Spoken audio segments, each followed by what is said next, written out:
A little more. Okay. All right. There we Looks like we're go. pretty good now. All right, here's what we're gonna do. We're gonna restart the show, okay?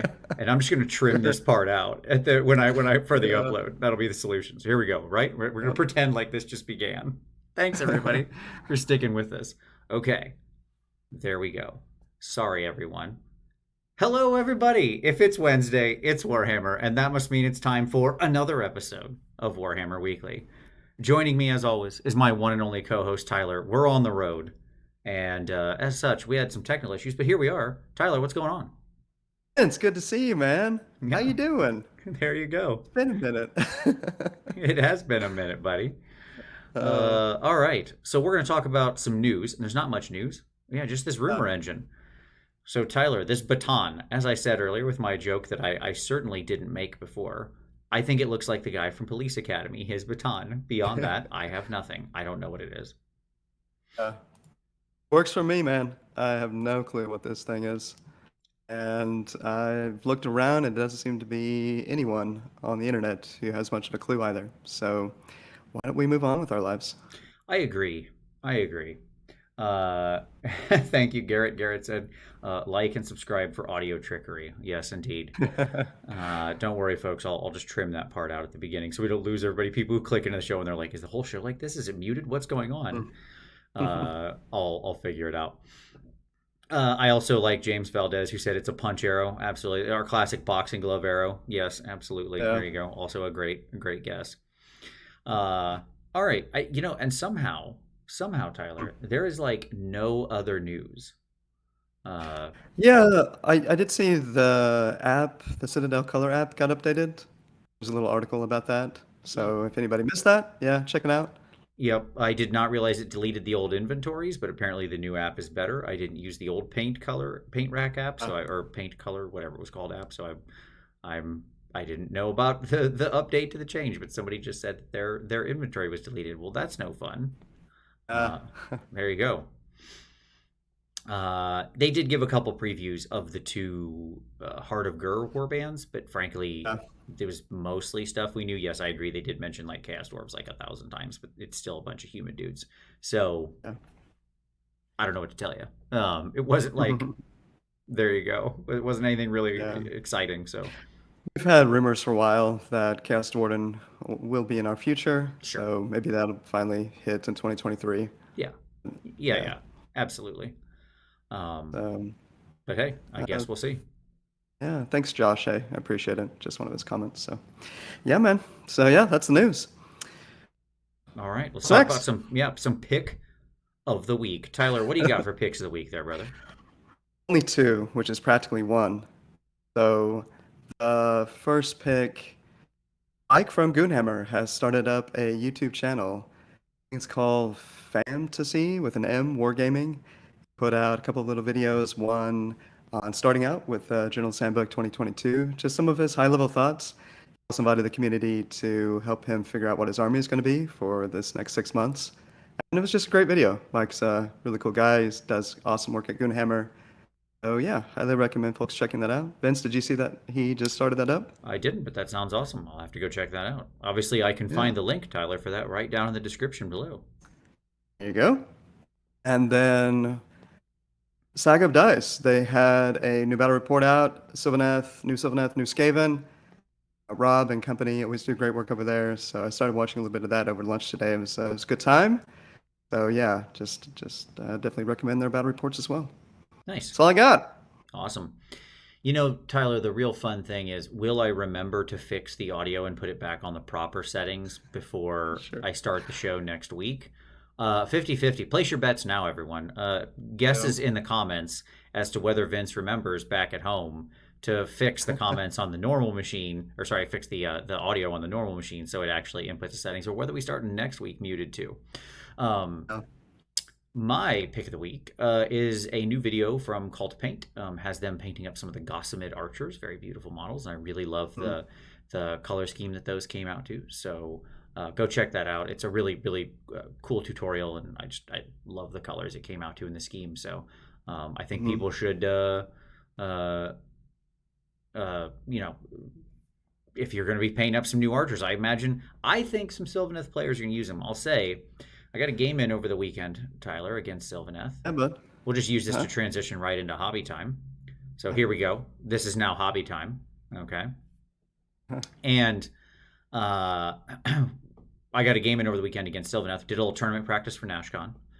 Hmm? And I was running my list against Sylvaneth. And I'll tell you, those Gossamet archers, they ended up becoming like a problem I didn't want to deal with because I didn't have Uh, like a sacrificial sort of unit to charge into them that I knew was going to, could potentially get blowed up.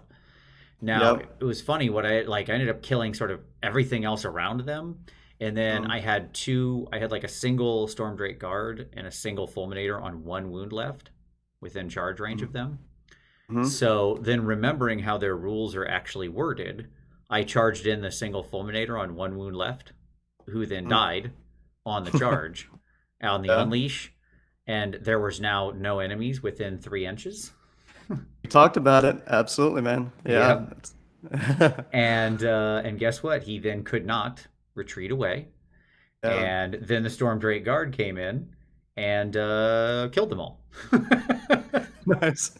We didn't talk about that specific scenario. We talked about the general idea, right, of pulling models outside, Yeah. but not just deliberately suiciding a Yep. unit into them. That's Right, great. because he had no other choice, right? If he didn't unleash, why not? Then he would just Yeah. get smacked by the fulminator, right? So like Fulminator.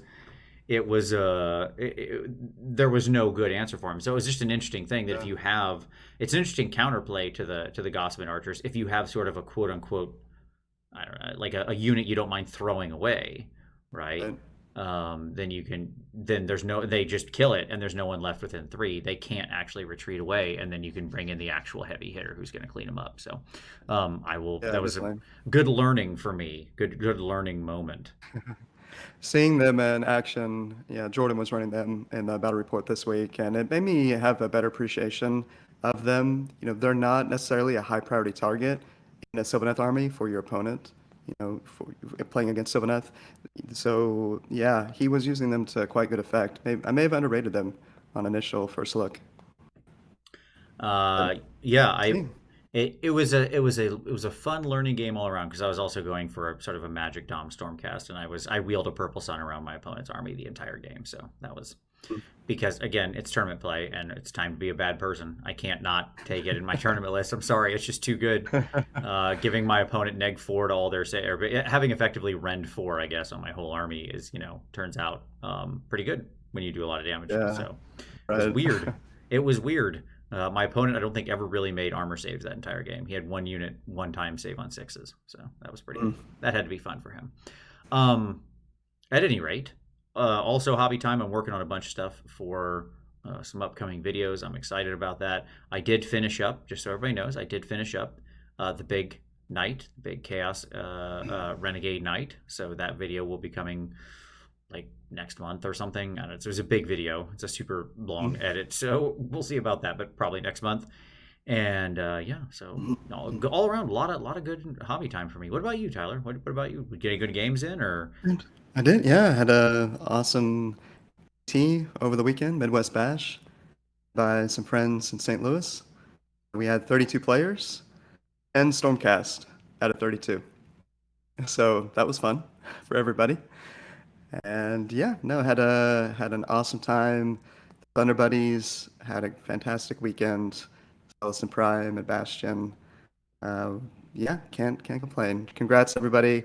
Shout out to my last opponent John, who ended up taking best overall. He had a brilliant Stormcast list, man. It was Krondus. Let's see, Lord Relictor with the usual build out, Mirror sure? Shield, etc. Uh-huh, He uh-huh. had 5 Judicators, Thunderbolt crossbows, 4 Tempestors, 2 Desolators, 2 Stormstrike chariots, and a purple sun. Mm-hmm. So Sure. leaning into Cronus' Atavastic Tempest, -1 Yep. save, Purple Sun, -1 save, Something about this dropping seems in, very familiar. dropping in Pestors so that they could be on up to a -3 rend against a key target with all of their attacks, and of course Thunderbolt Volley with Judicators, Thunderbolt crossbows is really good too. So yeah, just a lot of shooting output. I loved this list, and he played it really well. So Nice. a lot of fun. Awesome. No painting yet still, right? No painting yet. I know I'm running out of time. I mean, my deadline is May 2023, so I was gonna say I'm Sure. running out of, but obviously I've got all the time in the world. So That that's is the, the big famous last words of every painter ever. You're already, thing. Tyler, you're already in the painting mindset of I've got plenty of time. No Plenty of rush time. at all. That tournament's like months away. Why would I be worried? Exactly. Narrator, he was not. He did not have a lot of time. Yeah, exactly. Uh, Great. All right, cool. Well, uh, yeah, I'm looking forward to yeah, obviously NashCon next month. I'm looking forward yeah, to man. been having a lot of really fun games. And Tyler, what we want to talk Mm, about tonight, see how I'm sneakily transitioning into our main topic. hmm And while I do that, you could hit like out there, people watching this. Hit like for all the audio issues we had at the beginning. Wasn't that fun? Hit like for a guy with a baton for Ratcast. Whatever you want. Just hit that button. Subscribe if you haven't already. Buttons are fun. But anyways, we've been having some fun games, and Tyler, one of the things that I think it's good to do with your fun games is have some proper communication and play by intention, which brings us, Tyler, to tonight's topic, playing by Being intent. Yeah. Okay. So this has been been a talking about show doing this for a long a time. long time. Yeah. So this is Um, drawing heavily from an article on playing by intent from Goonhammer, written by James Kelly. yes, The sir. link to that is down in the description. And so go and check the article out because it certainly has a lot more detail, I guess I want to say, on kind of like he's going to really go into a lot of detail in that article, and we're going to be basing a lot of what we say here on our own thoughts on sort of the things that James tees up. Hmm But this is something that you and I think, both care a lot about because it's pretty important to me that people have good games, that people play good games. I think this is one of those things that scares people is like being at a tournament and being up against like a whack player who's just not going to say anything and is just going to show up and like steamroll you into the dirt, right? Which if you come Right. from like competitive Magic, it's it's actually like not that rare to encounter Magic games where you just don't really talk to your opponent and they just kind of like uh they just got you show up, you play the game and move on. But Yeah. that would be really, really weird to me Mm, in Warhammer, right? sure. And And obviously, there's all kinds of folks, that play sure, Warhammer. If we, sure. yeah. So Yeah, and there, and there, that is there are obvious reasons. Then that makes sense. But yeah, I know what you're saying. Yeah, 100%. And like, look, no part of this is going to be in any way saying this is how you should be. There's a lot of Right. different personality types out there. There are plenty of folks who are neurodivergent in various ways, and so don't have the Right. same confidence to sort of speak or speak up or out or whatever on their behalf. And in fact, I think this is very powerful for everyone because if you are someone who doesn't have any of those challenges and you're the person who initiates this conversation, you can make it a lot easier for your opponent who might not be as comfortable to also then reciprocate, right, and have a Mm, better conversation. So I just think this leads to better games, and let's jump into what we mean here, right? mm, Because I think this is exactly the sort of the first rule, the very beginning of this, right? Where do we start? And it's turn zero, right? So game zero has come into popularity quite a lot in or session zero in role playing mm, games. Getting together, talking about the kind of game you want, what kind of game is this going to be, what kind of characters are you going to play, are there any things that you just like this is going to be a game about intrigue and investigation and not going to have a lot of combat. So, make those types of characters, right? And mm. that sort of thing, right? Setting down what everybody's comfortable with, what everybody wants to accomplish, what is everybody here for. And I Right. think this turn zero concept in Warhammer is very similar. It's having the important conversation about like, hey, look, we're both human. We might make mistakes. I'm gonna state my intentions clearly throughout the game. I'm gonna, Mm, I want you to tell me if you think my intention is physically possible. We'll talk about that later on, right? But right. like, I'm gonna search for your agreement that we agree on the shared state of reality here, And that's going Oh, to be my intent, right? Because, I'm going to play by that intent and I will state those intents. And once we agree, then that will become the reality. And I hope you do the same, yeah. right? So there becomes a shared mutual understanding of reality. Because, and this is the thing I was talking about, this is the thing I've run into in so many games. We're playing a game with tiny fraction of an ounce plastic figures sitting on uneven terrain, often on a board. How many times have Right. you like whipped a measuring stick out and bumped a fig or Yeah, something, totally. Yeah. right? It's just what happens. Like, it's not a, this isn't precision gaming, right? Like, Right. we have to accept there's some level, our brains aren't perfect, our understanding of the Mm, rules aren't perfect, and our use of the models on the table isn't perfect, right? yeah. So let's all agree with that. Let's all like know that that's the case and talk it through verbally to create a shared reality, right? Right. Yeah. Okay, hit me with your thoughts on Yeah. this part. Yeah. Have been doing this for a while now. Typically do it when playing somebody I've never played before. And a good example was Game 5, top table over the weekend. Never played him before. We got to know each other at the start and just said my usual line of, man, happy to play, however, personally love to play by intent. Here's what that means to me. But if you want to play a really tight game where if we forget something, we make a mistake, we take the hit and we move on. I'm happy to do whatever you want to do.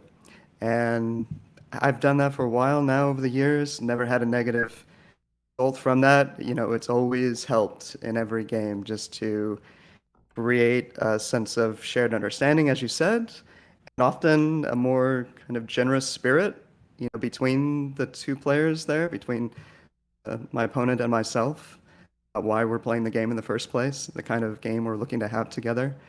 I've heard from a lot of players over the years that do this. I remember events on Twitter like a year ago, Bill Souza sent out a tweet saying that he does this in every one of his games, which I thought was really cool. I Yep. didn't know that he did that because he's obviously really good and really competitive. I But mean, yeah, no, a it's lot of very high end players that I've seen uh, play like this, right? They want to create that shared understanding, open communication, open dialogue right away, especially because they know they're probably more comfortable than the person they're playing is, right? So they're trying to create a comfortable space for the opponent. yeah, right. And, there was a question in here of how do you recommend fitting this in if it's during time tournament rounds? And my answer is I think the same way, Bill, and the same way I have this conversation is when you're setting up, when you're getting your figs out, when you're handing them your list, to review, when you're doing the pre-game stuff, because like generally you walk up to the table, you got 10, 15 minutes of stuff that's going to happen before you drop dice on round one, right? Mhm. Just have this conversation while that's going on because it doesn't need to be this solo thing, right? Right. And my general impression is if you have this, you come out there, you say, hey, look, I'm going to play by intention. I'm going to be open and communicate with you about what I'm doing. I'm going to say what my intention is. Hopefully like I'm going to invite you to measure it, to share it, to agree, and then if so, then we'll move on as per that. And I hope you do the same. I want to have a fun game. If you Mhm. miss something, no problem. I have no problem with us going back a phase. Like this is a good part. We'll get to Right. this later, but this is a good part where you can set down kind of what the expectations are around that. If you're okay with that, Yeah, then right, that's how we'll play or something. Either right. you can kind of set down those things and invite agreement, right? I think a lot of times there's gray area with some of these things, but I think a lot of the times, at least in my personal experience with it, most folks generally know what within reason means in terms of can you go back and do something, right? It's especially a way to define that is has the chain of decisions that have happened since you forgot what we're considering going back and addressing, has that really changed? Would that have an impact on that? Kind of lost my train of thought there, but you kind of know what I'm getting at Yeah, with this. Yeah, kind of the chain of events when you intended to do something. right. So yeah, Yeah. And it's just little, like, as we're going to talk about, it's not just this is the first part of it. You set up yeah, the fact that you're going to be having these conversations throughout the game. by having this short conversation initially. And it'll Right. actually speed up the game because you won't get into later arguments and discussions about, wait, was this thing this way, blah, blah, blah, blah, blah, Yeah, right? definitely. Yeah. And so that leads to like, what do we even mean here, right? Like it's about establishing that shared understanding. I think the article laid this out really, really well, and I agree with James's point, which was it's three components, right? One Mhm. is mutual understanding. Two is reciprocation. You both understand what you're going for in this game. Reciprocation, both of you are going to do this and be clear with each other and be open and talking and communicate, right? And three, you're going to agree at all times on what is possible because you can't play by intent and defy the possible, right? Like, Right. and this Yeah. is a thing that when we'll get to this later in the problems because I've got a couple of fun problem stories where this goes wrong. Mm. You can play by intent badly, right? You can just Right. say, "Oh, my intention is this," and it's like, okay, but that's not physical reality, right? Yeah. This last one is where the challenge is going to come in. So you have to agree on what is possible, not Right. state what is possible. There's a difference, Right. right? The point of this isn't just for you to like dictate to your opponent reality by saying this is how I'm setting up, this is what I plan to do, blah blah blah blah blah, right? Right. No, it's to say, hey, this is what I think, do you agree with that, right? That's a really important part. And that last one's where the trickiness comes, and it's where I've tripped up. I mean, I'll be honest, it's where I've certainly tripped up on both sides of this. Sure. um, so A couple yeah, of comments. hit me. Nigel, check out aosevents.org for all events around the world, most of the events around the world. And then Jag made a comment about always try and tell my opponent that I would reroll my die if it's not completely flat. Oh, dice etiquette, yeah, absolutely. I think is part of this. That's a great piece of the conversation to have. We're kind of wrap into this, right, Vince? Hmm. You know, or how are we going to play? Dice have to be flat? Are we doing? I mean, generally, I personally love just playing it. If it's not flat, re-roll it. I think Yep. that addresses about everything. Yeah. Yep. I've got a buddy who sticks to that like glue, and he has for the entire time I've played with him for 20 plus years. If the dice is in any way cocked on any piece of anything, it doesn't matter if it's just like slightly Right. off, he will pick it up and Right. re-roll it every single time. Doesn't matter if it was successful for him, doesn't matter if it's the one he needed a six and he got a six, he will re-roll it without hesitation, without question, Yep. every time. So he's completely above board. Right. At the same time, I'm okay if you want to use the can you balance the dice on top of it thing. Like that's another Sure. perfectly fine Right. test, whatever. Like there, but yeah, having an open conversation about that, right? That's why I like rolling in dice trays, by the way. That's why I bring my little fold up dice tray so I can just roll in there and not have to worry about that. But hey, There you whatever, whatever. go. I like to Um, chuck dice at my opponent's side of the table, so it promotes interaction. you just wing them straight So at them. Yeah. yeah, it gets us closer as human beings. Yep. Yeah, I'm with Steve. He says I re-roll any dice that jump out of my dice tray every time. Exactly. Like if it's not in the dice tray, it doesn't count. That's just a fun. That's a thing you can state. Like I'm gonna roll in this dice tray. If it ain't in the dice tray, Yeah. it doesn't count. I don't care what it is. How beneficial or negative to me it is. This is where the dice go that matter, right? And Right. like if you stick to that, you're fine. Just like setting up that kind of etiquette, right? And that's fine. I think those kinds of things go a huge long way toward just like, oh, okay, cool. You've established kind of the easy communication with someone. And I think that's just it. It's about having those open discussions, open conversations, like during the game. So I think Right. here's a good example of that, right? Okay. Uh, during the game, you say, okay, I'm gonna move to here. Your move is 8 inches. All right. I am gonna move 18 inches away from you. So barring anything else, if you make a normal move forward, you'll have a 10-inch charge with that unit. Right. Right? Do you agree Right. with that? You set down the tape measure, you both look at the 18. If your opponent goes, yep, looks like 18. Cool. Right? Then we're already a turn and a half ahead on knowing what the situation is going to be, right? You know that unit is at 18 inches away. They know if they move fully forward that they're going to have a 10-inch charge. There's no question. We've resolved so many potential issues right out of the gate, right? I do that like all the time. I'll say, okay, my intention is to move this many inches away from you. Does that look right? And I hold the tape measure there and just invite them to look at it. It just makes things so much easier, right? Especially if you're trying to play like a cagey type of army. Like if you're someone who's trying to Mm, run around a lot, those kinds of things, trying to like right. fade around, just so useful, right? Yeah, definitely. Or my intent is to make sure you can't land behind me here, that there's no 9 inch Mm, space, and you kind mm, of set up your 9 inch sticks right behind it, behind your mm, space. You see there's nowhere for every stick is like touching the edge of the board or within this much space of it, so not even a 25 mil base could fit.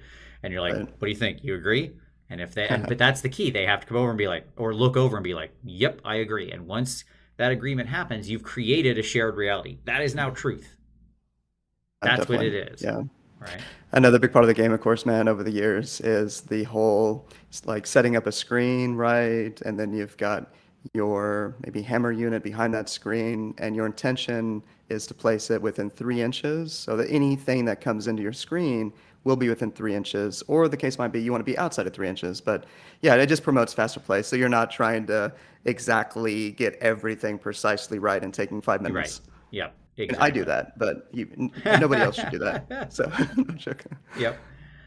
Uh, and so like, and then Carter said, then the opponent moves and forgets to tell you that their unit can run and charge, and they auto run 6 for the easy charge. Well, first of all, I know which one of my opponent's units can run and charge. But that's like a blessing I have of having enough time to read and understand basically all the army books. But by the way, there's no reason you can't ask your opponent when you're doing that. Like, hey, I want to move so that unit has a 10-inch charge. I know they have a move 8. Can they run and charge?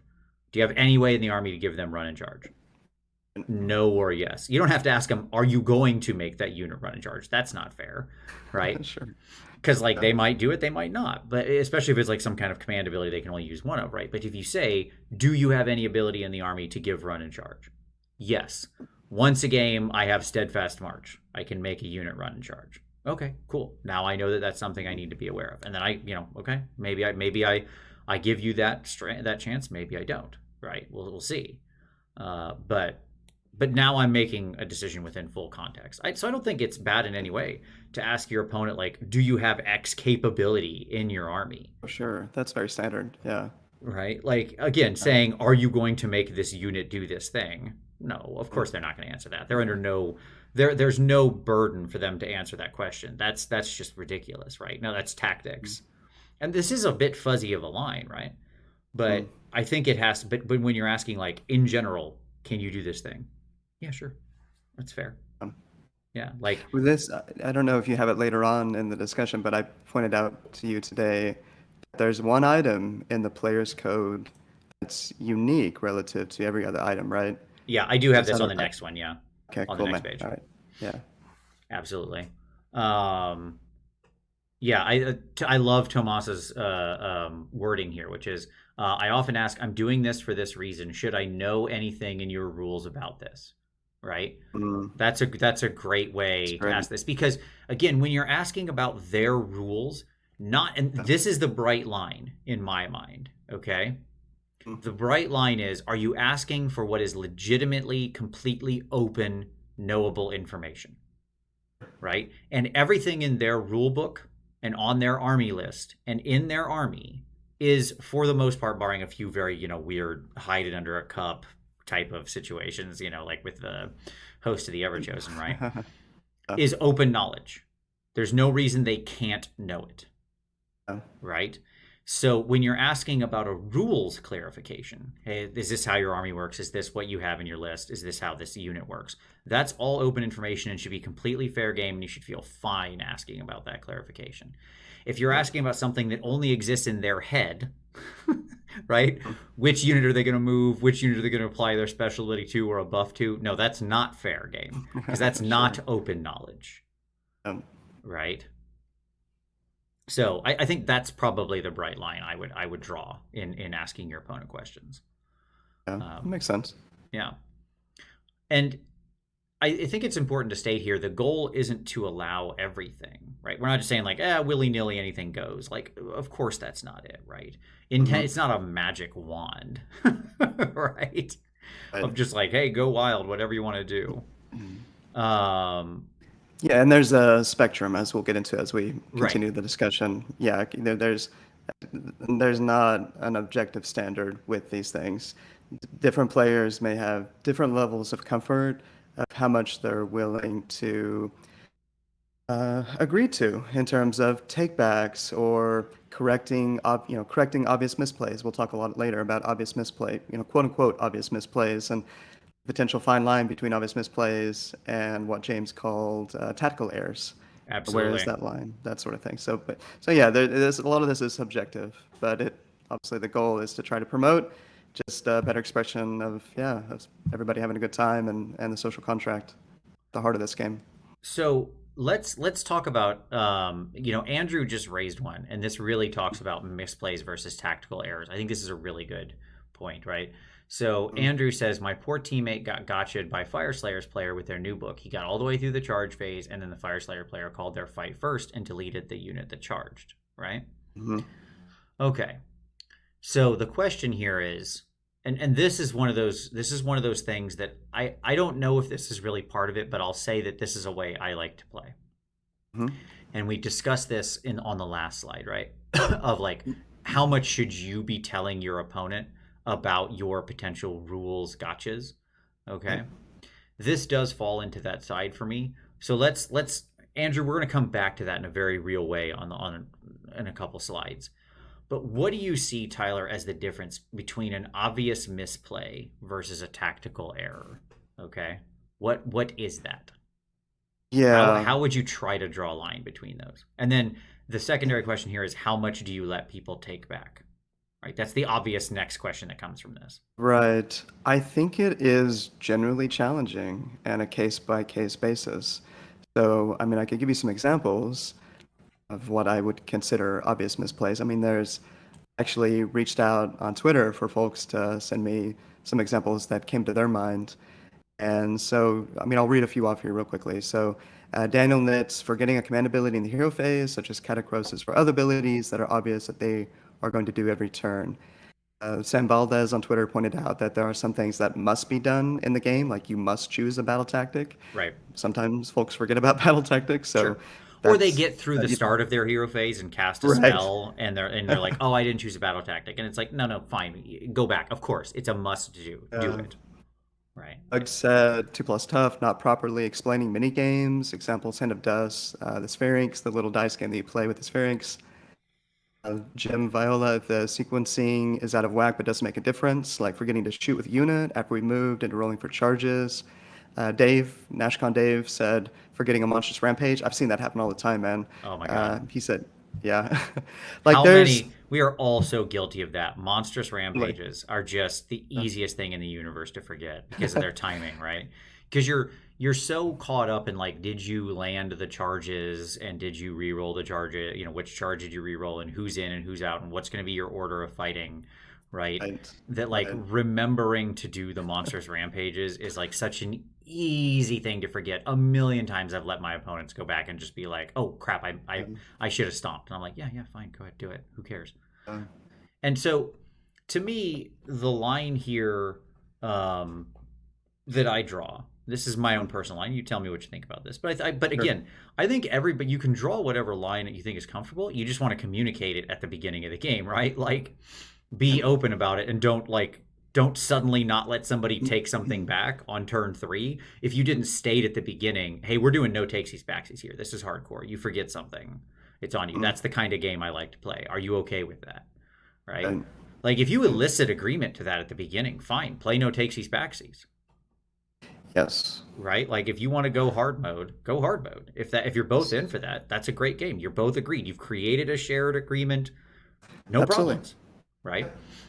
But I know my There general. are players who prefer that way, which is Yeah, sure. absolutely legitimate. Yeah. And uh for me, the sort of general rule I use with this is I'll basically let anybody go back a phase. Yeah. Okay. So like we get into the movement phase and they're like, "Oh, I forgot to do this hero phase thing." I'm like, "Yeah, sure, go ahead, that's fine." But Right. if we're 2 phases on, I'm like, it's a lot of game state has changed since then, right? Like Mm, you can't do another spell when you've already shot things off or whatever, right? Like things aren't right. where they used to be. Everybody's moved a lot, the Right. casualties have been done. that's too far. So my what I generally say is like, sure, if you forget something, no problem. We can go back within the same phase, of course, or up to like, within a phase. I don't care. That's fine. Right.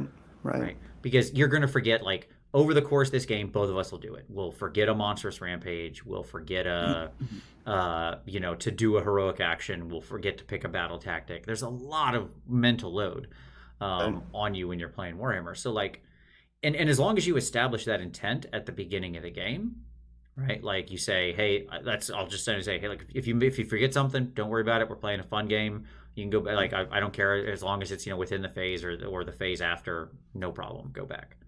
Right. I like that rule of thumb. I could see the exception possibly being this idea of if it hasn't impacted the game state in a meaningful way. So I'll give you an example that probably comes up a fair amount, is when you have a unit in reserve and you're in your turn 3 in the movement phase, and you're just not thinking about, oh crap, I've actually got to bring this unit onto the table at this point, Yeah. or it's going to be dead, right? But you get to say the end of your turn, and you're going into your opponent's turn, and you realize it, or they realize it. What do you do? I mean, I don't know. I don't think it's reasonable to expect that everybody would allow a player to put that unit on the board. My personal bias is I would pretty much always allow them to put it on the board because the game hasn't really been affected, at least at that point. I mean, yeah, if we're into like the bottom of my opponent's turn and they've moved and they've shot and they've, all that stuff, like, yeah, no, Sure. that's not reasonable to make that request.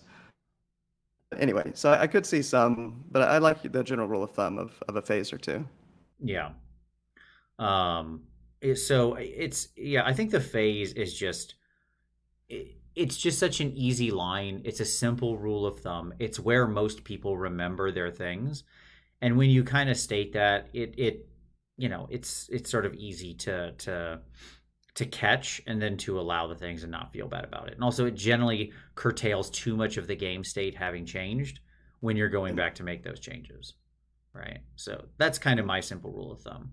And for me, obvious misplays are exactly that. It's exactly what you mentioned. It's an obvious thing you've done every round. Like you did this 3 rounds. It's a command ability you would do every round. There's no reason you wouldn't do it every round. It's clearly your strat to do this every round. And then you went like a phase past and you forgot to say you were doing it in the hero phase.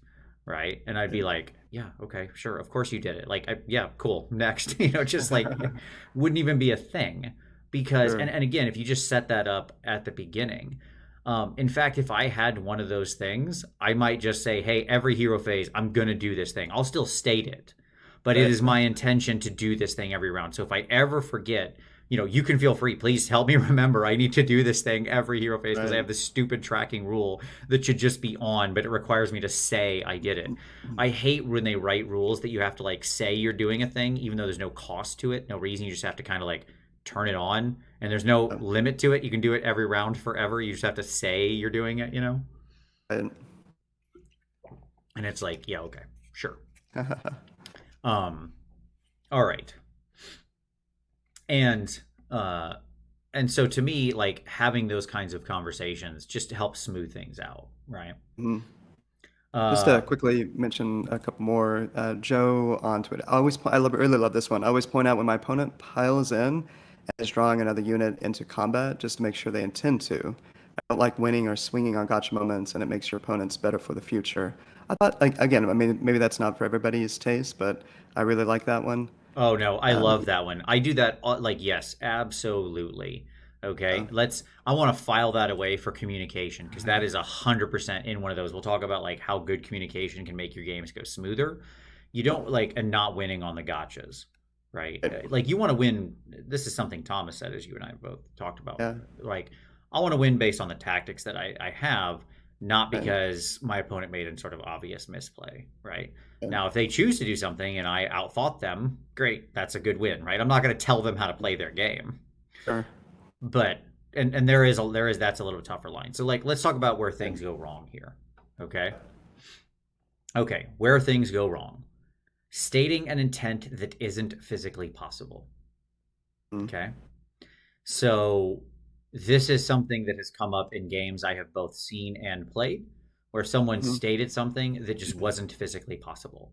like, it's my intent that you can't drop behind me. And And I'm like, well, that's way more than 9 inches. I can absolutely drop behind you, right? You left me mm, a lot of space there, mm, right?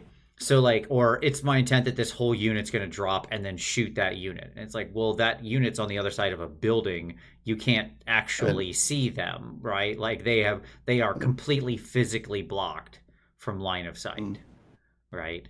So, um, like, it doesn't matter what your intent was. It ain't physically possible, right? And mm, that's why I say it's not just stating, you have to gain agreement, right? This is one of those things that you really get yourself into trouble with when people try to dictate and stop. Like just yeah. state their intent and then leave, and then just that's it, right? As though that's the final word. It's like, no, no, no, no, no. And Your opponent has to buy into this for this to do yes, anything. yeah, independent verification. Right. Yeah. Right. Uh, and uh, the yeah, so like not gaining that agreement on shared reality, right? That's the second thing. So not just even stating what's not physically possible, but you just move too quick, or you just state things that you didn't gain agreement. You just stated it. The opponent didn't actually agree to it, and then you moved And on. um, Right. The moving too quickly, I think, is a big one we all get guilty of. I know I've been in this place before, yeah. especially towards the Especially end of as a the game. game, if you're like round three and you've got it, what, 45 minutes left and you're starting to stress and yeah. Yep. Yeah, exactly. I mean, we're all there. We're all looking at the clock. We all see there's less than 30 minutes left. We all know there's Um, 2 rounds left, right? Yep. Like, that is the moment of where mistakes happen. That's why I don't really love rushing games at the end. I mean, you play as quickly and responsibly as you could, Sure. right? But I don't love rushing games because uh, it just invites mistakes, right? And Donnie Rongo, I Um, agree. Call it playing by agreed intent. Yes, right. That's mm, really what you're going for. It's like this shared agreement. That's almost maybe the better way to see it, right? Like yeah, that's a good point. you have to have a shared reality. Right. Otherwise you're going to have arguments, because where all these arguments manifest from is when each of you has a different perception of what reality is on the table, Yeah, right? definitely. And as I stated earlier, this is an imprecise game, like just physical things on a lumpy table that we just like swing around and are just like, Yeah.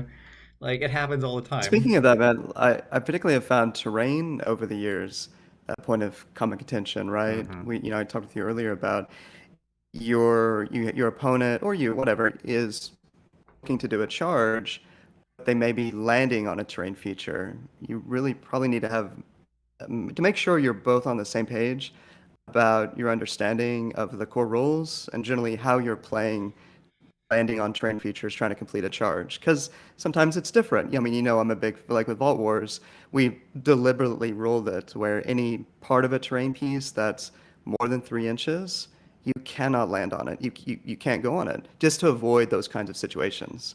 Yeah, But well, this is just it. This is actually where I don't think it's on the player. So, I completely agree with your point that terrain is this common point of contention, I, right? And but this isn't, in my mind, this isn't up to the players to hash out. I mean, maybe if the TO didn't do their job, but sure. I honestly think, and I'm not trying to be mean to TOs, but I honestly think this is one of those things that the TO is largely responsible for and should have explained in their pack, Yes. Yeah. right? Because look, this is a deficiency in the core rules. That's on GW Right. for writing bad terrain rules. We've talked about it on the show many times. Okay. Um, And there are good terrain packs out there. There are good terrain rules out there. Okay. And so, like, unfortunately, we've got 3 different layers where things can get decided, right? Games Workshop, the people who wrote the rules, the TO who's running the individual game, or the players who are playing it. Now, if you're playing a game at home and it's like casual, because these aren't all tournament games, then yeah. Like if you're playing a game at your friendly local game store or something, it's not a tournament, or it's in your basement, then have the conversation about terrain, right? Because there's nobody else to go, there's nobody to appeal to here. Right? It's just the two of you. So yeah, hash that out in your turn zero, right? But if it's a tournament, if it's an actual tournament game and there is a judge and TO and somebody in charge of this operation, They Right. should be laying down like this is impact exactly what you just said you did for Vault Wars. You did the right thing for Yeah. your tournament, right? Yeah. And that's how it should be for. I would love to see that in basically all tournament packs. Which, by the way, most of the tournaments I go to do have this in the rules pack, and that makes me Sure. happy. That's part of the Yeah. reason I go to these tournaments because they're well run by good TOs, Right. right? Um, Yeah. and Didn't have one. We did not have one instance of a terrain issue, a question. It was amazing. So yeah, it did its job. yeah, that's it. Because the the terrain is such a complicated little nest of nonsense that if it's not hashed out by the TO, then yeah, you need to say like, look, how are we doing with like landing on terrain? And if you both Yeah. come to an agreement before the game, cool, play that way.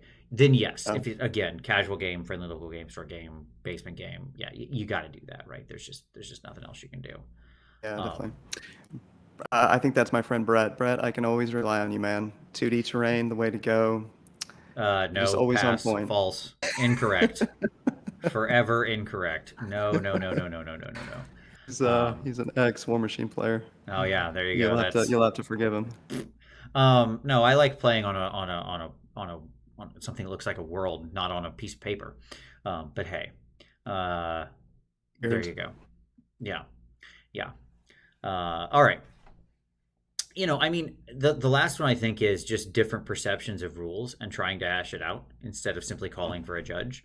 Like, this is just a small thing, but don't argue Mhm. with people. Like, and you don't have to be a jerk about it, right? Like, you don't like if somebody starts talking to you, you don't have to be like, judge. You can just be like, Sure. you don't have to go like immediately to that as though you're trying to like overrule them, Right. right? You can just be like, hey, I don't know. How about we get a judge, right? Or I don't know. Let's just get a judge, right? And then you just call for a judge. Easy, right? Don't fight with your opponent about stuff. Just have somebody come over, right? And have the neutral third party come over and arbitrate it. And don't argue with the judge. Obviously, whatever their call is their call. That's what we all. Being a judge is not an easy thing. Listen to your judges. If they make a call, and even if it's wrong, sometimes the judges make wrong calls, but they made the call. That's the rules. There it is. Fine. If the tournament has like a TO, you can appeal your way up sometimes or whatever. But there you go. Yeah, so I think this is where things go wrong. What else do you think is challenges? Is there anything we didn't cover here, Tyler, where things go wrong with this? Again, I'm not sure the order for some of these things, but while I'm thinking about it, we talked before the show about how my personal bias is when it comes to core mechanics, I want to operate as transparently as possible, such as unleash hell and redeploys, especially redeploy. And I don't know if now's the time to talk about redeploy as an example, or It's coming up on the next slide. there you go. Okay, let's just jump there then. Because I think this is one where we're going to have a lot of conversation. By the way, folks, I didn't state this at the beginning, but this will be a much shorter show this week. I apologize, everyone. This one's going to be a very short show because I have to get up at like 3 in the morning to get on an airplane and fly for a long time. So I am sorry, everybody, but it's already late here. Um. So, anyways, um, but this was the perfect chance for Tyler and I to just have a conversation about this.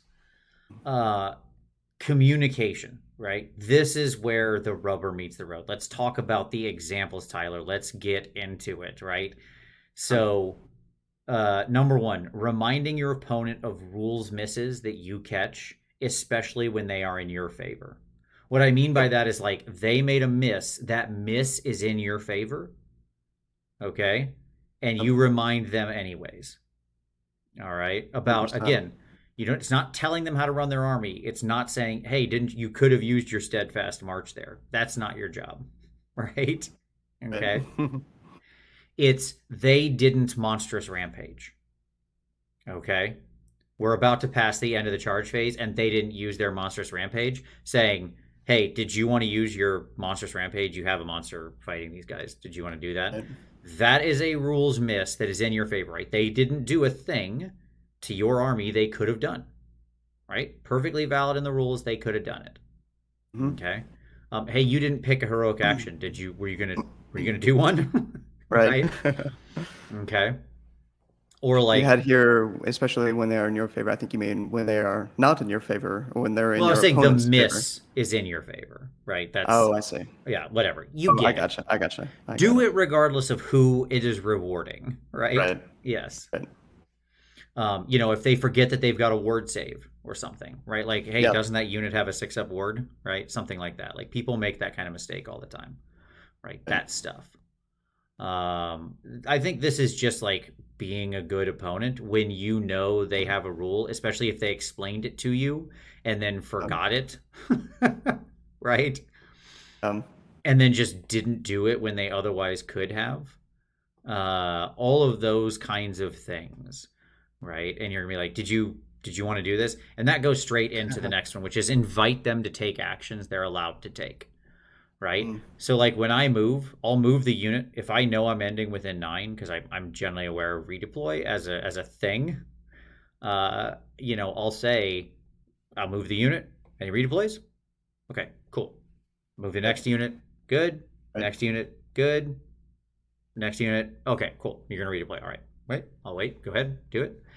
Just like a quick, like half a second check like that is Yep. so easy, and it just like it makes the game better. This is true for redeploy, for unleash hell, for monstrous actions like we mentioned, right? Or Hmm. monstrous rampages, like for so many little things like that. And this is where the the pile-in thing you mentioned, to me, this is where Yeah. this is. This is where this comes in, right? Mm, I always, when people come in and charge to me, or then they're about to pile in, I'm like, I always state, hey, you're going to bring this unit into combat if you move there. right. Did you want to Yeah. do that? Okay. Right. If you did, cool. If you didn't, don't go there, right? Yeah. Like, it's because it's so easy to mess that up. And I Mm, will, like, telling the opponent who they're piling into, and like that is say not the unit they're directly trying to fight, right? Of course they're aware mm, of that, but that they're bringing other units into combat is just such a simple thing, right. and at the same time, it like it just helps them avoid a stupid gotcha when you're later like, okay, now I'm going to pile in another unit. And they're like, wait, what? And you're like, Yeah. yes, as you can see, you were exactly at 2.9 inches away, so got them. Right. Right. Yes, I agree. So, By the way, Gareth says that it's a tactical move to bait them into incorrect redeploys. I'm not going to say there's no psychological warfare to inviting them to the redeploy when I want them to redeploy early. You might be right. You might be somewhat right there. There's a secondary level of psychological warfare that may or may not be going on, but it's still nicer to do it. It's friendly psychological warfare. Okay. sure. Well, that does get into, I mean, part of this is the gotcha conversation later, but while we're talking about redeploy and piling in. So again, this isn't right or wrong. Over the years, though, I've had a much, this kind of gets into the tactical errors, right? Here, let me give an example. So the last week, Celestin Prime charged into some Stormcast unit, stayed outside of 3 inches of 2 Storm Drake Guard so that I'm not getting monstrous rampaged. And then, so my entire intent was to kill those Storm Drake, or try to kill those Storm Drake Guard with Prime Time. But I lost my mind and activated Bastion first. Mm-hmm. It allowed my opponent, of course, to pile around Prime, to swing around him, screwing up his ability to get into the Storm Drake Guard. Yep. Now, my intent, and it was clear to my opponent, we talked about it, it was a casual friendly game, was to kill the Storm Drake Guard, activate first, blah, blah, blah. I lost my mind. Mm-hmm. So, I mean, I think the answer of that is that's on me at a tournament, in a casual game, whatever. But I do find that an interesting example where I think there would be many players who would give someone that take back at a top table at a tournament, but you can in no way expect that to be given to you when you make that mistake, at least in my mind. I'm curious what you think about that example. No, I agree. I don't think I would have given it back to you. Sure, no, that's fair. Because Yep. like if you say, "Hey, my intent is to do this thing," and then you go and directly do the opposite, like, yeah, Right. that's on you, right? Like, I It's don't on I don't know me. what to tell you. And that's my Right. point of like we've got to live in a shared reality. Like, if you say my That's, intent is to pile in here and then I'm going to swing around, and I go, and then we measure it, and I go, yes, I think you can do that, right? right. Like, by all of the rules constructs of this game, I agree with the Right. shared reality that you could come in with Prime, his 3-inch pile-in will take him to within range of the Storm Drake Guard, you could fight them. Like, that's what you're gaining agreement on, right? That reality is correct. But if you then lose your mind, Right. right? And you're like, okay, let me activate this other unit first. Like, hey man, Yeah. sorry, I don't know what to tell you. You told me what your tactic was. I agreed you could do it, and then you did something else. It's Like, something else. Right. That's when we uh, get into the yeah, more of the takebacks and what's reasonable and only what's reasonable and what's yeah, the gray area of it. I mean, like I know that it's not reasonable to ask for a take back and that, but it certainly feels terrible in the moment to have lost your sure. mind Yeah, I mean, I when think you're assistant ref is correct when he says like, and this is something I have done, which is like say, wait, weren't you going to do this thing first? Like when you start right. to go with Bastion, that's a That's a very good point. reasonable thing to do, right? But Yeah. again, there's got to be some limit to this. You can't really tell Yes. your opponent how to play that. Like you're not there to play your opponent's army, right? Right. And so to me, that falls into like the like a nice thing to do, but not a required thing to do. Like the Yeah. redeploys and the pylons and the unleash hell, those are the unintentional things it's easy to forget, right? Right. But like they're activating units in combat. That's not forgetting anything, Yeah, right? definitely. Um, Let me just throw out one more because I know we'll sure, probably get into this. So one more example. This is kind of a temperature check with redeploy, right? So I was at a tournament, and again, just these are personal experiences, so they're not meant to be anything beyond that. The my opponent got within redeploy range. sure. Could have put 10 protectors. I could have put a sufficient number of a number of protectors on an objective just by rolling a 2 up is what I needed to steal that objective from him. Didn't Hmm. see it. And I pointed it out because it would have had a big impact on the game. Sure. Now, to me, that's probably an example along the lines of what we just discussed with Celestant Prime. But is in your mind, is there any difference because it's like it's redeploy, it's kind of a core mechanic, or is that just a tactical error of my opponent? And nobody's under any obligation to point that out. Yeah, it's a good question, right? So like the opponent is moving. By moving it at 9 inches, they're gonna let your dudes come forward with a redeploy, right? Yeah. And you're gonna be able to take the objective away from them on the move, right? Really screw up their turn potentially. Yeah. Maybe their entire game. Yeah. Yeah. And so like again, I think that probably fall like you're not there's no rules thing they're forgetting necessarily there, right? Right. Because what they hopefully by you asking them to redeploy throughout the game, you've Right. triggered in them to reciprocate, right? And got them thinking about it. Like another advantage to having the like regular rules cadence asking, like we talked about above, right? Right. Is that gets it in their head and they start like learning and using it correctly, right? Uh, And then realize, oh wait, now they're thinking about redeploy when they move their units and they're like, oh, he could redeploy toward me, right? But at the same time, no, I don't think I'd say, yeah, hey, if you move there, I can redeploy onto the objective. Like I don't think I would tell my opponent that. I think I would just do it, right? right. Um and go from there. I think there's certain cases where sort of they're tripping into something in your rules so obvious that you've told them you can do that Yeah. it's good to remind them. So I have like the Manfred example is the next one here, right? Yeah. Like they sort of have a unit. Let's imagine they have a hammer unit that could charge Manfred or something else, anything else in your Soulblight army. Okay. Right. And so they roll their charge and their charge is good enough to charge either unit, right? Okay. And then they go, okay, I'm gonna go into Manfred. And you're like, that might be a fair time for you to go, don't forget Manfred can teleport away at the start of combat. Is that your Definitely. intention? Right? Right. Like, Yeah. because they might not have Soul Blight locked in their head. They might not know Manfred can do that, right? Right. And so like that kind of thing, that feels when it's sort of like an automatic, there's no cost to me, you're really probably tripping into something stupid, Yeah. you know? That Yeah. to me is the kind of thing I'll generally talk about, Right. or like, here's another one. If you charge that, I can unleash from this unit. Yeah. I'll tell people that all the time, right? Like if I have Right. shooters behind, like at the line, but still like that unit can shoot, right? Um, And I'll say, hey, I can unleash with this unit if you charge there, right? mhm, Like, and then if they say, yep, okay, cool, great, let's keep going, right? mhm. But if they're like, oh, actually, you're right, I could have charged over here, great, well then charge over there, Right.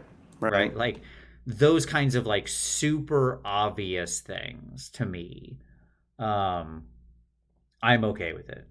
Um, Right on. Yeah. Yeah. like I think that's the type of stuff you should say, and Mhm. and just have open dialogue about it. It just makes for a better game, right? Like, And I think that's a clear example of your first line on the slide, which is uh, player's code has this item explicitly. We talked before the show about how this is the one clear item in the player's code that gets into playing by intent very, very clearly. The exact phrase, remind your opponent about rules they may have forgotten to use or that they have used incorrectly, especially when doing so is to your opponent's advantage rather than your own. And I've just found that it does seem like we haven't had enough shit, like enough conversation or almost like realization, man, in the community collectively that that's a thing. I tend to find that sometimes I fail to do that, mhm, and generally as a player base, we fail to do that consistently, right? Like it's not remotely subconscious. It's not autonomic in the community that we're doing this, right. even though we should be. And then like where's the line on clear examples of what this is and what it's not? We just gave I think a pretty good example with Manfred versus redeploy to steal an objective when your opponent Right. didn't realize it. I think that's a pretty clear delineation of a line. Yeah. And so Aaron asked an interesting question. I think the question here that's difficult the other way around is, do I need to tell my opponent that they can redeploy when I know that even a 1 inch redeploy would mess up my turn? And my answer is yeah. That's why I said, Mm, like, every time I move, if I move and I know I'm going to end up within 9 inches of somebody, I'm like, do you want to redeploy? Like, I know they can do that. And you have to play assuming that the other person is aware of the rules, right? Like, if that's right. going to mess up your turn and ruin the game for you, then you have to choose a different tactic, right? Or something like that, or figure out a different way to get around it. Because you should generally be trying to always structure your own turns as though your opponents are going to take full advantage of the rules, right? Like you Right. shouldn't be trying to win hoping your opponent forgets something. Like, oh geez, I hope they forget they have a ward save. Right? That's Yeah, totally. effectively what you're banking on, right? Right. And so like that's why I say, and I get into the habit of it. I move and you redeploy, cool. Move and you redeploy, cool. That's like I'm not saying do you want to redeploy that unit. I'm not telling them what would be tactically smart to do. Hey, did you know if you redeploy toward me, you can steal the objective from me? I'm not going to say that, Right. right? But I'm going to invite them into the open knowledge that they should have, that they might have forgotten because they're thinking about 50 things in the game at that moment, right? Yeah. And to me, that's the bright line. The bright line is between what is an open rule that they have full and present access to versus tactics that they may or may not Right. think of. Right. Okay? Because like you had to redeploying forward and taking the objective, that's a layer on top of the redeploy, right? Most people when they redeploy, they just Yeah. redeploy away. That's the standard move, Yeah. right? So like, if I would have moved near your protectors, I would have said any redeploys. And then if you thought, hey, if the thought occurred to you, I can go forward and steal the objective. Great, that's on me for not realizing you could Right. have done that, right? But Right. if you go no, okay, cool, moving on, right? We've got its intent. We've shared this little communicative moment, and we're Right. good, right? And so like, and I think that the point is you don't ever want to be giving. You can't play their game tactically, Right. right? And that's why I just invite them into the rules. Did you have a response to this?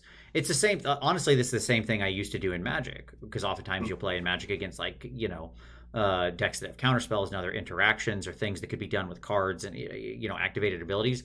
So I'll play this card. Any response? Okay. it resolves, Hmm. right? And like you just wait. Like any response, it's just getting into that habit of Yeah. like inviting the response. If they have within their capability, within the open known rules, a thing that they have access to do, then it's nothing but good manners to invite them into that moment, right? And not breeze through it quickly. Like move, move. Because the opposite side is you're moving, you're moving, you're moving. They're like, wait, I wanted to redeploy. And it's like, oh, well, now it's too Sure. late. I already moved other units. And it's like, well, no, you were Yeah. rushing, Right. right? That's how you get a bad game. Do you want to get a bad game, Lana? Because this is how you get a bad game, right? Definitely. Yeah. And Awesome comments tonight on this topic. Yeah, Autumn Lotus, there's a line between politely reminding people and babysitting them so they don't fail. One is enjoyable, the other is irritating. Absolutely. And Nicholas Walters, Jack from Rerolling Ones, been making some good comments about, particularly in a competitive tournament setting, right?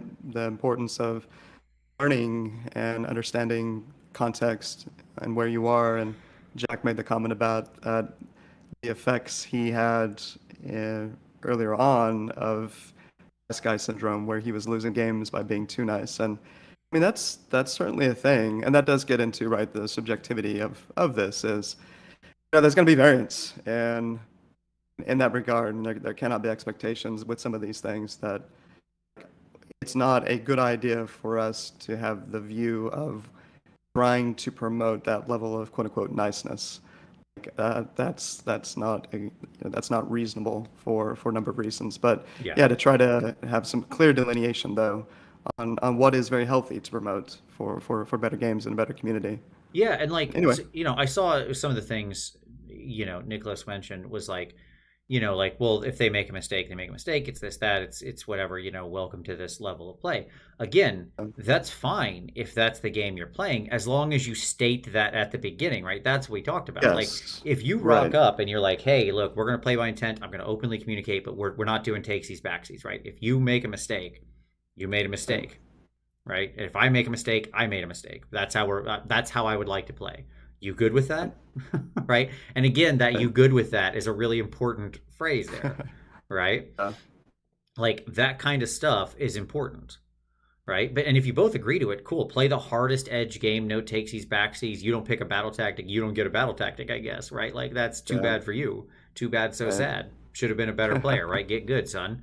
If that's what you both agreed to play because you're trying to do that, cool, great, fine, A plus, no problems at all, right? Um, but like, and even if you're not going to invite them into the redeploy, even just like which I think those kinds of things are just general sort of good manners. But like, Sure. just not being too quick with your play in a game that Right. has responses, I think is the other part of that that's good, right? Like if you're like boop boop boop boop boop boop boop boop, you're just doing a bunch of stuff and you're not even looking at Yeah, your opponent or asking them or anything or look, right. checking in with them, and you're just going about your turn, rolling dice, doing things. Yeah. That's just set up to be a bad time, Mm, right? Because this right. is now a game where there are responses, reactions, things that can sort of interrupt your flow, as it Yeah. were, right? Like uh and so like the the world where you just don't pay any attention to your opponent and play like they're not present at the table, that's just not a good game. That's what I would say, Sure. right? I think that's obvious. Um, the other thing I would say, so my final point on the slide here, and there's some more discussions I want to have on Mm, this because there's a couple more examples we had earlier in the show. When they state that something is their intent, I'm setting this up so there's no way you can deploy 9 inches away. Don't say nothing, right? Like right. if it like wait for your opponent to agree, or if they don't say anything, just be like, "Are you okay with that?" Prompt them. You know what I mean? Right. And, Yeah. and it's same for you. Like this is a mistake I made. Okay, I had a game, it was my game 5 at a tournament, and my Mm, opponent said, okay, he just like kind of opened his tape measure. He's like, I'm blocking out the back of the board. I was like, all right, yeah. I was like, okay. mm, And I didn't go over there and look or whatever. And then it came to my turn, and I went over there and measured on my turn, and it was clear that there was enough space over there, right? And mm. of course, it led to an argument. Now, because we didn't actually go agree on the physical reality. By the way, Right. this is on me, not my opponent, right? Like I Yeah. should have been the one who went over there and looked at that originally and said, I don't know, man, that looks like I could fit a unit back there, right? Like I don't, my bases aren't that big. You're Yeah, not all the totally. way at the edge of the board, right?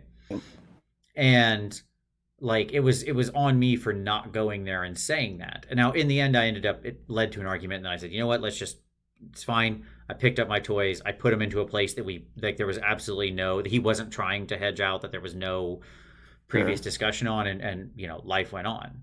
Okay, Right. fine. And but that was on me for not uh the it was on me for not assenting, not going over there, not checking, not verifying, not being an active participant, right, in Yep. what was going on. Like my opponent was trying to play by intent, and I wasn't participating in the way I should have. Like that was my Mm, failure, mm, right?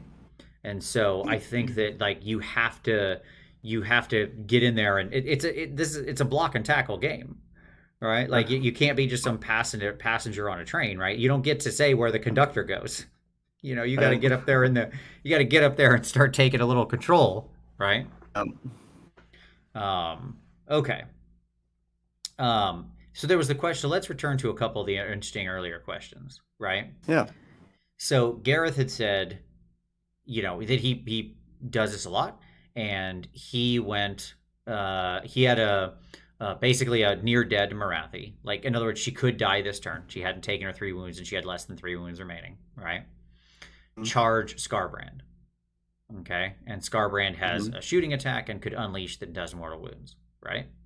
And mhm. Gareth said, "Hey, if you charge me, if you're going to complete that charge, I can unleash on you, and it's straight mortal wounds, right? Like, Yep. which is, by the way, that's exactly what we're talking about, right? That's exactly the Manfred example. The Yep. like, it's so obvious you're forgetting one of my rules things. That's being a good player, right? Player's like, Mm. whatever, charges, gets hit by the mortal wounds and dies, and the player goes, "Oh, I thought the mortal wounds were only on a 6." Okay. And it's like, I don't fault Gareth at all in that situation, right? He was very clear about it. And the other player didn't get involved in the block and tackle of it and say, well, Yeah. what are the chances of you doing those mortal wounds, right? Like, Right. just assumed, right? And if you thought you knew the answer, unless you're 100% positive, clarify. Is that only on a Mhm, 6? Is that, oh, no, it's on a 2 up. Oh, okay, never mind. I'm not going to charge, right? Like, mm. like, hey, if you charge my sprites, I'm gonna unleash on you and then float away. Right. That's a fair thing to say. Remember, my little sprite archers can do this, right? Um, so like to me, that's on the other player. Gareth played exactly right. He communicated. He gave the person the option. They still did it. Boom. That's they, Mhm, that's what happened. The opposite of that was the example from earlier, and I apologize, I don't remember the name of the person who said it, but it was mm. the example of um, the Fire Slayer unit getting charged and then them Oh, right. activating the thing. Like Yep. that just feels bad. Like that Fire Slayer player could have said, "Hey, remember, I have a rule." Because again, it's open knowledge, right? This isn't like their tactics. I'm not saying I'm going to use it. It's saying, hey, remember, I have a rule that if you charge me, I can make one unit strike first when you charge me. Right? That's a perfectly fair thing to say. Mhm. You might even just shout it out at the beginning of the enemy charge phase, right? That's how I Sure. would play that rule. I'd just be like, hey, don't forget, I've got this rule I can do. Okay, go ahead with your Right. charges, Right. right? Because it's going to guide their decisions. And again, it's open rules. There's nothing secret about that, right? It's not their tactics. They don't know which one of your units you're going to do it with, Sure. right? And that's where the win or lose, the good player versus bad player comes in. It's how you use your rules, how you properly use your limited resources, the trades you set up, all of that kind of stuff, Right. right? And so like that's the kind of stuff that to me is just like good etiquette to say, right? Yeah, Kevin Engel said I could have let my opponent leave his Durthu in combat, where he would have been uh, teed up to get wrecked, but reminded them they could have used Strike and Fade. Sure, I did. Yep. I've done the same thing Great. playing New Sylvaneth. Like I had my opponent about to retreat, and I was like, "Why would you retreat? Like it's your turn. Just strike and fade if you want. Like pick." I was like, "If you want, you could just pick." I didn't say this. I was like, "You could just pick them first and strike and fade." Now that might be going even a little farther than what you're talking Yeah. about, right? But like, and again, this was just getting them used to their rules. It was a new book, right? And they hadn't really gotten into it yet. Yeah, definitely. Kathy, your lovely wife, your better Mm-hmm. half is in the chat. I see that. Kathy, you must watch The Bear and get your husband to watch it as well. It's the best show of the year. It's The amazing. Bear. The Bear on Is this some FX. boring drama? Nope, it's a comedy. Oh, It's okay. amazing. You Okay. can thank me later. All right. Okay. All right. Um, yeah, like Marcus has it dead on. As a Fire Slayer player, I tell them that every round of charging just to make sure they know. Yeah, exactly. Just state it at the beginning of their charge phase. In fact, it's better, I think. Like, see, to me, I've seen some people talking worried about like sort of losing the game because they're being open about the open state rules that exist. To me, that's not at all the case. This is power, right? Because I'm going to play as though you have knowledge of your own rules and knowledge of the core rules, right? Like I'm going to do that. And so like when I state those things, suddenly your opponent's off their game. Like again, it's this you can like there is a psychological warfare to being nice to people, right? Like you can win uh perfectly like they can act perfectly aware of the rules and still make the wrong choices, right? That is in fact what happens most of the time. Most of the time when people lose, it's because they were perfectly aware of the rules but made the wrong choices, right? Yeah, totally. Yeah. And so like there's nothing that unusual about that. Um what other examples, Tyler, did you want to touch on here in like the communication story? Oh, let's see. Yeah, some of the comments we got from Peter Pratt. When my opponent finishes a move with a unit that is hovering about 9 inches away from one of mine, I always ask, okay, so yeah, they intend to be close enough, trigger redeploy. Same thing if they end within 1 inch of deadly or sinister terrain. So we've covered that one. Paul Castro had a comment that was aligned with you. You gave the rule of thumb of one phase. You know, maybe if it's something happened one phase earlier and you forgot about it, yeah, Yep. we can go back and address that. That Yeah, was his Paul point of view Castro and as I are well. birds of a feather on this one. It's the one phase rule is like the easy rule. It's the easy Yeah, line. 90% of things you forget, you remember like at the start of the next phase or like partial just into the next phase. Right? That's right. what happens most games. And let's not kid ourselves. Like he who is without sin throw the first stone here. You know what I mean? Like Sure. my God, we've all forgotten this stuff. We've all forgotten a monstrous rampage or something, right? Yeah. Yeah, definitely. Yeah, I guess this is personally helpful. Hopefully, it's helpful to a lot of others. You know, Vince, we've talked about this over the years, and I do have that bias toward preferring to play games regardless of context, if it's top table at a tournament or just casual Tuesday nightclub game, where we generally are aligned around allowing takebacks and mitigating gotchas within reason. Sure. Because we're all, as we said, we're all human, and experienced players are capable of losing their mind, as I have at times. And yeah, maybe I should.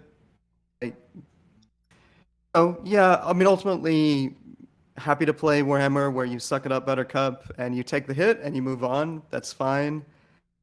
At the same time, I have at least, again, my bias on it is that it happens often enough with about everyone that I've played against. I mean, top amazing players or casual newer players that yeah, I've just have developed that strong bias over the years that that's my preferred way to play the game. But I don't, yeah, but I do find it interesting to try to delineate, you know, like what are something that's not that, right, man? Like we're getting into some examples of what's not that, but that's still healthier for the game. So that's been very helpful in having this discussion with some of these examples. And a lot of it gets back to that player's code item that we discussed earlier.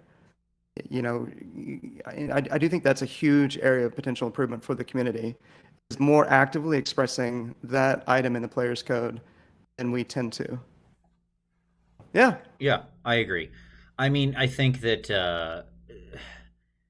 in my mind, the story here is really simple, but we like to make it Mm, complicated, right? sure. And like, look, I'm not going to say there's not a uh, there's not some gray area. Of course there is, right? Most of life has some gray area to it, but we shouldn't let the exceptions drive the behavior and just say like, oh, I won't do this at all because 1 in 100 times it's a Right. problem. That's obviously silly, right? Uh, You cross the street, even though 1 in 1 million times you cross the street, you're gonna get hit by a car or something, right? Like right. whatever. We do all sorts of things that 1 in an X number of times have a bad outcome. Um, And to me, it's like you start with the turn zero. You set the tone for um, the open communication then, mhm. right? And then you remind them of open rules there from there. And you state at the beginning, this is how I think we should handle takebacks. This is how I Um, think we should handle uh, you know, stating what we're going to do. I want you, right. I want you to do the same and talk to me and I'll look for your agreement if I say something, hey, tell me you agree or you don't, and if not, then we'll get to the right place where we do agree, because again, it's Um, about getting to that shared reality, right? mm. And you can set the take backo meter right, wherever is Um, comfortable. But if it's right. if it's something you just leave until round 3 when it really matters, you're not going to be able to make the right decision in the heat of the moment. Yeah, definitely. Yeah. One of my favorite people that I've played over the years, it's fresh in mind because we just had a game, was Steve Potasic. Steve, forgive me if I'm butchering your name and you're listening to this. You should be used to it by now. I'm sure everybody's been butchering your name for 4 decades, however. So Steve and I we played 2 games now, and both games we had this play by agreed intent to use the updated framing, and in the first game against him, I had done something silly. He let me fix it. And then in our game this weekend, he had done something silly. And, like it was an obvious misplay that would have hurt him. But he just didn't catch it in the moment. And, like 5 minutes later, we fixed it. But, so, but I understand that's not reasonable to expect that to be the baseline in the community. Sure. Just do fine. It kind of gets into the question of how do you want, like we talked about this in the beginning, is one of the things that Tom says. Now, yeah, which I really resonate with. How do you want to win the game? I don't like the idea of winning games when it's at the expense of my opponents, like doing something obviously dumb. Right. Yeah, it feels bad one out of however many instances when like, uh, some of my friends locally give me crap every other week for forgetting Violent Fury in a game. It's like apparently I forgot Violent Fury on some pigs in a game, and it's like things like that stick with me at least that are annoying. But it's an obvious misplay. So I don't know if I have a point to any of this. It's just that, No, I mean that's just it. Like if they've put Violent Fury on some pigs and then they go and attack and forget the +1 damage, then like yeah, to me it's on, and you remember that, like you're aware of it, right? Like if you yes, if you don't remember either, well, oopsie doopsie, like that, which can sometimes happen, by the way. So of course uh, we're talking about it be acting in good faith here, right? But right, like, my opponents put a buff on themselves.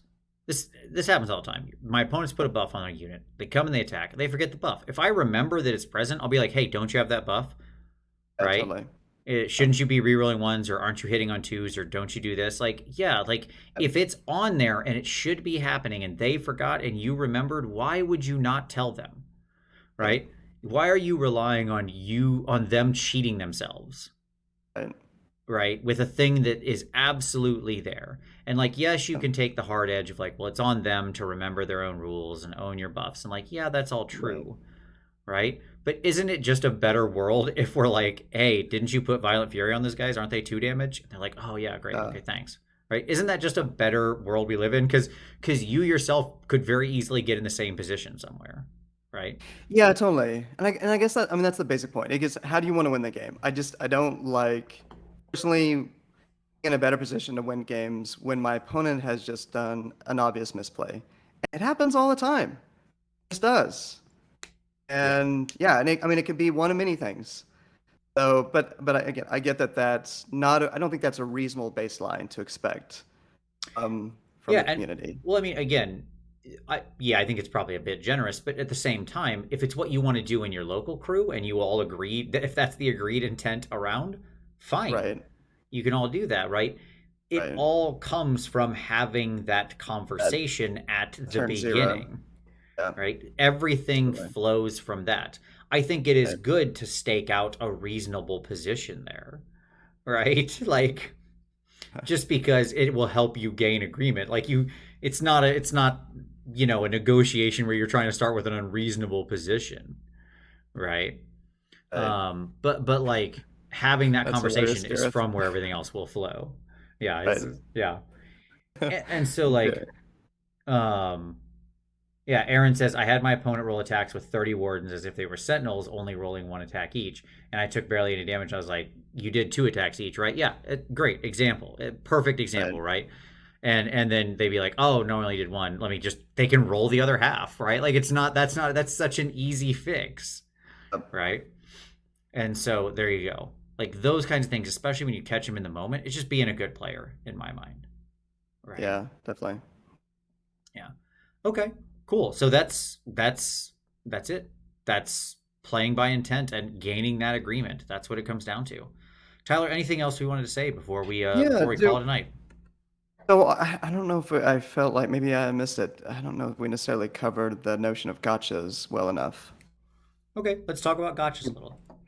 Yeah, I think we got into it a little bit, but not really. I Yeah, mean, hit I it on think its that head. all of these things are about avoiding gotchas, right? Yeah. Like because gotcha has this negative connotation, but all rules, all tactical errors. By the way, I don't like you're under no compulsion. My general rule is you're under no compulsion most of the time to like tell your opponent they're making a tactical error unless it's so Right. obviously stupid that they're like sort of again running into face first into a rule that they didn't weren't aware of, right? But Yeah. it's an open piece of information like, hey, if you charge these gossamet archers, I get to shoot you and then leave, right? That's an Right. open rule they should be aware of, right? That you're just restating, or like the Fire Slayer charge thing, right? Yeah.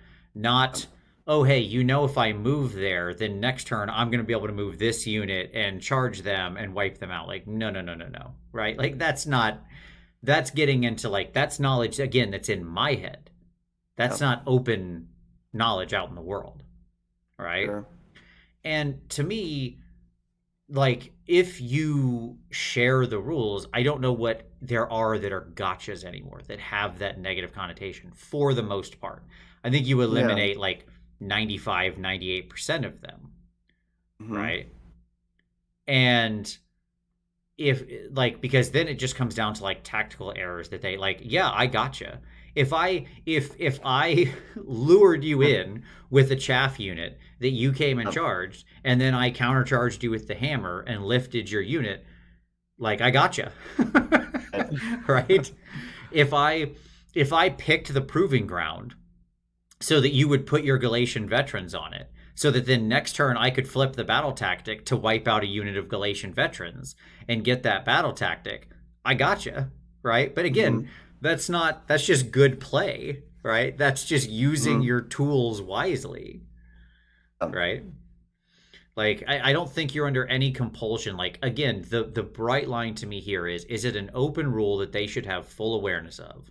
So it's a game rule, it's something in the opponent's book. You know what I mean? Like it is a rule out there in the world. It's open information, right? Hmm. It's on Wahapedia or whatever, right? Hmm.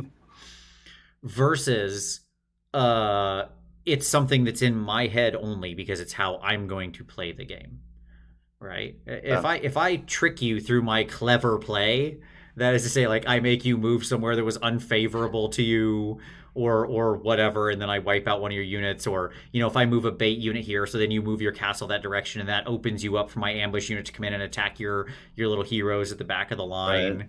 Like, yeah, that's all just good. That's all just good Warhammer, right? That's just playing a game of Warhammer. Like, technically, I gotcha, Right. right? But it's not a gotcha in the way we mean it, right? So what about we've had someone in the chat watching your opponent forget to bring in the reserves so they all die is a gotcha. What's your view on that? I mean, I think if you remember, that goes back to something you said earlier, right? Um, Which was like, um, you forgot to bring in your stuff in the reserves. right. If you are aware of it, this goes back to the same thing I thought of, right? The same thing I mentioned earlier. Like if you're aware of it at that moment, one of their buffs that they forget. Like if you forget too, it's not on you to remember. It's not your Sure. responsibility to remember. Okay. Right. But if you do remember, if you're like, hey, don't you have to bring in your reserve unit this round? Right? If Right. you remembered, yeah, you should tell them. Right. Right? Like if we're about to end the movement phase and they didn't do it, it'd be like asking, don't you have reserves? Is a perfectly nice and reasonable and good thing to do.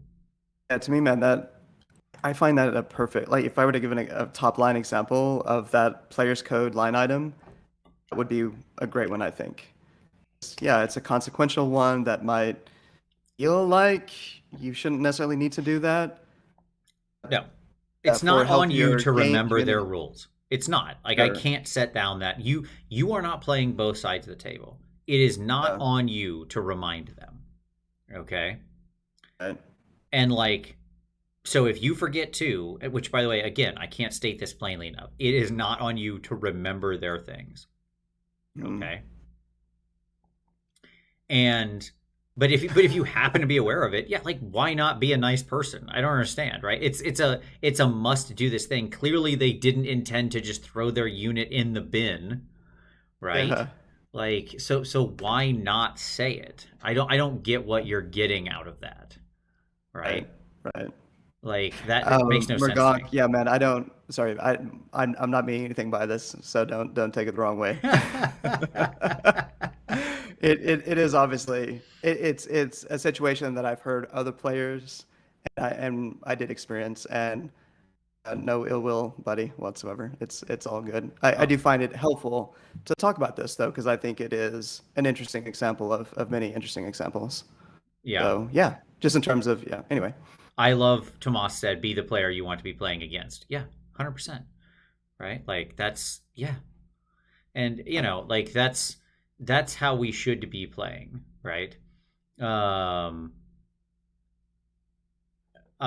so again, and just real quick, Scuba, like I don't have a problem if people want to play super hardcore, right? That's fine. You can play super hardcore, like no takesies, backsies, no nothing, whatever, and you're just playing very straight Warhammer if that's what you set up at the beginning of the game, right? Like again, if you had the conversation that that's what we're doing and your opponent agreed, then it's on like Donkey Kong, let's do this, Right. right? The point of this is to have a shared experience, right? And to be in a place where you're avoiding the arguments and the things like that, right? To me, this is, and I don't, Marcus said we're primarily talking about casual games though, right? Why are events even discussion? No, I disagree. I think we're talking about all games. I think this is all games from your every basement game you play to your friendly local game store to a tournament. Like there's no time not to be having this conversation, not to be playing like this, not to be communicating effectively. Like I do this same thing in my tournament game, I do this same thing at home. Okay? Like I legitimately don't see a difference here. That's what I would say. And by that, what I mean is having an open, good communication to start the game is something appropriate for all of this. Now, you might set different expectations during turn zero at a tournament game than you would at a local game. Hey, fine, cool. That makes sense, right? You know, because assistant ref, I think the problem is if you don't have the conversation, there is no baseline, there is no shared middle ground, there's no heuristic, there's no bias, there's no benchmark that you can set by, right? You're just at the mercy of your opponent at that moment, or they're at your mercy of like, oh, I forgot this thing. Can I do that thing? And then you're like, okay, well, now I'm in this moment where am I going to be a nice guy? Should I be a jerk? Right? Like and suddenly you're in like it's uncomfortable for you, it's not good for them. It's just not great all around, right? And so I just don't understand why you wouldn't want to be openly communicative if you could, right? Right. That's the point. It is, yeah, the whatever you want to call it, the first rule, turn zero. I have certainly found that to be by far the most impactful way yeah, Yeah. to cut through all of this. And yeah, and it's helped in every time that I've remembered to do it with my opponent. Yeah, basically every top player I've ever seen, like people who I look at and go, they are absolutely better Warhammer players than me, like hands Hmm. down, right? So this is, people like Relian and Bill Souza and people like that, they all do this.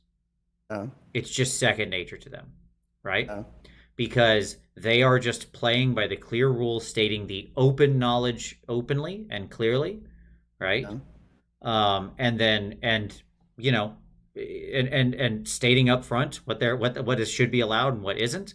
They're bringing you along. They're openly talking the whole time, and mhm, they're beating the pants off of you, right? Because they don't need to rely on you forgetting your rules to win, right. Yeah, totally. right? They're going to beat Yep, you because they play a tight, good, solid game of Warhammer where they make the right decisions, right? right, And if the right. best players in the world can win acting like that and being like that, then I want to be like them, right? Yeah, totally. I mean, that's what it boils Yeah, down to. Who do you want to be like? Well, I right. want to be like the players most, and this is true so almost universally. Mm, It's crazy. Um, like Anthony Trantinelli's another guy like this. Just mm, unbelievably solid, easy communication, very, very frank, very friendly, openly having discussion over the whole time. This is this, this is this. And like again, just one of the absolute best players I've ever played against. Right? yes. He beat me in round five. He beat Tom in round five. He's the Warhammer Weekly destroyer. Oh, I'm looking Right? forward to NashCon then. All right. Excellent. Uh, So yeah, like again, I see them, and uh you know I'm in for that. So there you go. yeah. um cool. Good stuff, man. Yeah. Hopefully, I mean, I got a lot out of this. Hopefully, like I said, a lot of others did as well. Yeah. Um, some of the what would be some of your main takeaways other than the turn zero idea that we discussed? What are some of your kind of mainline takeaways from this? Mainline Talk thoughts from open this? and often, communicate. The other big one is, if you state something by intent, Uh, make sure it is agreed to. right. That is the other important one, right? Like, Um, playing by intent alone isn't enough. Like, um, it has to be agreed intent, right? Where you're right. saying, my intention is to block off the back of this board so you can't deploy behind me, right? Um, And like, they have to agree, like, look, they have to look at that and go, yes, I agree. Because if not, you just did mm, nothing. So um, the active communication back and forth is important to me, right? mm. I think that's the other big one, right? So yeah, like step one, be a decent human. Yeah, seems like a Sure. reasonable thing. Yeah. Right. I think yeah, a big part of this for me, man, is that player's code. I keep coming back to that player's code item, but yeah, I would just love to see going to tournaments in the coming years, this feeling that that's becoming more ingrained, sort of autonomic in the way that the vast majority of us play the game. Would love to get to that point, and I mean, we're certainly much closer to that than otherwise, but reminding your opponent about rules they may have forgotten to use or they have used incorrectly, especially in doing so, is to your opponent's advantage rather than your own. I feel like there's so much that is said in that sentence. To me, it's kind of the core of the player's code. Yeah. Like a lot of the other items are just obvious. Roll your dice where your component can see them. We talk about dice etiquette in general. Be respectful, etc., etc. That stuff's obvious. Be a decent human is all of that stuff. Yeah. Sure. But yeah. Yeah, and again, the bright line I draw. This would be my summary point, right? The bright line I draw is the difference between open rules and just open game rules you're stating. I've moved. Did you want to redeploy? Right? Like, just giving them the time to make that choice, right? As opposed to immediately going to move your next unit, right? Um, Uh, Great, fantastic. You know, that's just good communication, right? and, There's a difference between sharing. Like, you don't have to give them. You're not giving them tactical advice. Don't be their mom, right? sure. That's not. Yeah. Nobody enjoys that, right? Oh, That's not yeah. fun. Okay, that's And, not what we're saying. uh, It's like, it's just, you're stating the open rules. You're stating what you're doing. You're talking through your intentions, and you're open. Like, when there are open, known rules, things that are out there, right? um, is to me that's the way to play. That would be the take homes. Have the conversation at the beginning, invite in the agreement, right? And Yep. state what you're doing. Like just talk if you Right. can. And again, just to be clear, I'm aware that there are people who are, neurodivergent folks in the community and stuff like that. And it's not always easy for everyone. If you're not that person, by you doing it, you can invite your opponent into that and make it easier for them to participate. So it's even being more welcoming to other people in the community, right? Right. So, that's to me that's great. Okay. Awesome. Cool. Tegan, maybe on the show, but could you talk about dice re-pulling failures versus pulling successes? I mean, generally pull failures. Yes, there you go. It's that easy. You generally leave the successes on there. There are a very few exceptions. Like if you're hitting on only sixes, then you can just be like, 1, 2, 3, 4. You point them out. Yeah, four. Right. You pick the four out and then roll those somewhere else because it's like you had 30 dice and you only hit on sixes, something like that. There are exceptions, but for the most part, you pull failures. Yeah. Um, yeah, no, scuba, I understand. That's exactly what we talked about. And that's why we said at the beginning, you staked that at the beginning, like, I don't care, we can go back a phase. Or you don't. That's my personal rule and what I set up with my intent. But if you don't like that, you could say, look, if you remember in the phase, fine, or no takes these backsies. All good. As long as you're having that conversation at the beginning, great, yeah, fine. Nobody That's right. nobody owes going back a whole turn. I think that's probably ridiculous. Right. Right? It's if they forgot something that far in the past, it's it. My general rule is one phase. That's what works for me, and that's what I state during my turn zero and invite the opponent to play the same game with me. Right? That's Yep. it.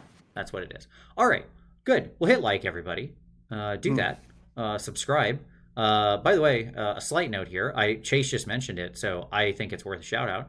If you want help remembering your own rules, our AoS reminders or just making yourself a Yes. cheat sheet is a great way to remind yourself of your own rules for start, Mm. during, and end of phase stuff throughout the game. I've certainly made myself cheat sheets for some of my armies. It's a great thing to do. That way you just go down a checklist. So it's just something that can help yourself. Still not going to remember everything, but it can just help you be a better player. So do that. But hit like, subscribe. Hey, if you want to support the channel, don't forget there's a Patreon down below that's focused on like the hobbies, review and feedback. You can join a great Discord community full of enthusiastic hobbyists. There's merch down there, so don't forget that you can make your vote for Team Tom versus Team Tyler. You can see which team you're on. So don't forget about that. As well, there's like an affiliate link down there for Element Games and all that kind of stuff that you can do to support the show. But as always, what you've done already is amazing, which is watching the show, and I thank you so much for that. So I know this was a shorter show this week. I've got to go to bed to get up in just a few hours to get on an Still aeroplane. nearly got you up to 2 hours. Hey, you almost did Almost. it. Yeah, almost. But thank you very much, everybody. We really appreciate you watching. This was some absolutely fantastic discussion in the comments tonight. I really appreciate it. Tyler, Yes. thank you so much. Amazing. That's a lot of fun, man. Yep. All right. Thank you, everybody. Have a great one. As always, we'll see you next Wednesday.